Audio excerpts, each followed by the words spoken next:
been running for 3 generations. That is amazing. Yeah. Amazing. Particular varieties of here.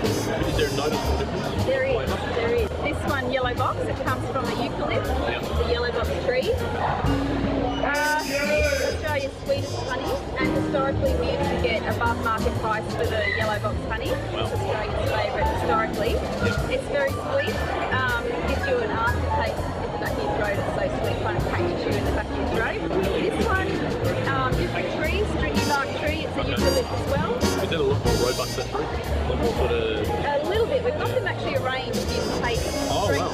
Okay. Yeah, to help people understand and pick the flavoured ones. Yep. So this one is the next level up then in flavour. I think it's got a hint of maltiness about it. I can see the colour change as well. The colour difference is amazing too. And it's the pollen contributes to the different colours. The next one up, paper bark. This is a different tree. Melaleuca. It's the one with the flaky bark. People will recognise the flaky bark. It's got definitely a more robust flavour and caramel taste to it. And this one, obviously, we're going to apple tree. Apple tree. This one's got an interesting story. Historically, a long time ago, when our first settlers came to Australia, the shape of the tree looked like an apple tree, and so they called it an apple box, or they called it an apple tree. So its common name is apple tree, but it's a eucalypt. It really should be reclassified, I think. Right. Okay. So its botanical name is more aligned to the apple trees, but this one won a first prize blue ribbon at the National Honey Show. Yeah. Okay. And I should say the yellow box won a silver medal. So this one has a strong caramel flavour. Now, you were telling me something interesting very early, that your honey is actually active. Yeah. Can you explain to the people what active honey actually is?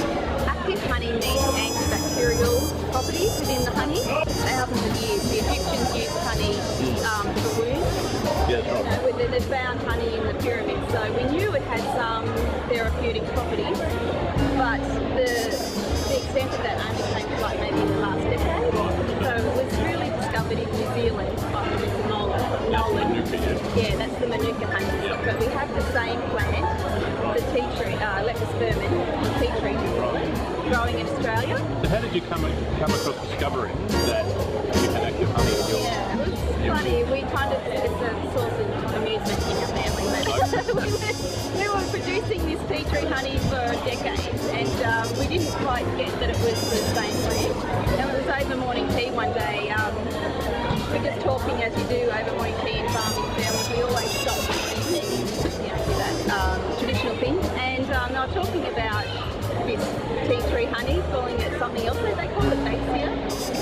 My brother and my father call it a Banksia honey, and I still, it's almost a family argument. So we found a research institute in Sydney that was doing research on honey, and asked them if they'd like to test our tea tree, or Banksia honey, as my brother and father say. And it came back active. It was just so exciting, and now, that was a couple of years ago,